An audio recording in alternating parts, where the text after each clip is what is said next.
खोकीको औषधिमा 5 ml बराबर 5 ml बराबर के औषधि रहेको छ भन्दा डेक्सोमेथोफान हाइड्रोब्रोमाइड भन्ने औषधि 15 mg रहेको छ। त्यस्तै गरी क्लोरफेनिरामाइन भन्ने औषधि रहेको छ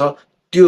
2 mg त्यस्तै गरिकन फेनाइलेप्रिन भन्ने औषधि रहेको छ त्यो 5 mg त्यो औषधि रहेको छ। यसरी तीनटा औषधिको कम्बिनेसनमा यो औषधि बनेको छ र वास्तवमै यो औषधिहरूले के काम गर्छ त नि हामी किन खान्छ त विशेष गरेर यो सुक्खा खोकीहरूमा यो औषधिहरू खाने गरिन्छ र यो सुक्खा खोकीहरूमा खाँदाखेरि जसको घाँटीहरू खसखस गरेको छ जसको घाँटीहरू एकदम चिलाएर खोकी लागेको छ जसलाई राति सुत्ने बेलामा खोकीहरू बढी लागेको छ खोक्दा खोक्दै छातीहरू दुखेको छ त्यस्तो बेलामा एकदम ड्राई कफ अब नाकहरू अलिअलि बन्द भएको छ चिलाएको छ यस्ता खालका समस्याहरूमा यो विशेषतः खोकीमै चलाइन्छ। त्यो पनि ड्राई कफमा दुई किसिमको खोकी हुन्छ एउटा प्रोडक्टिभ कफ खकार आउने कफ र एउटा ड्राई कफ। यो एकदम ड्राई कफ सुक्खा खोकी जसलाई लागेको छ कफ आएको छैन घाँटी चिलाएको छ त्यस्तोमा यो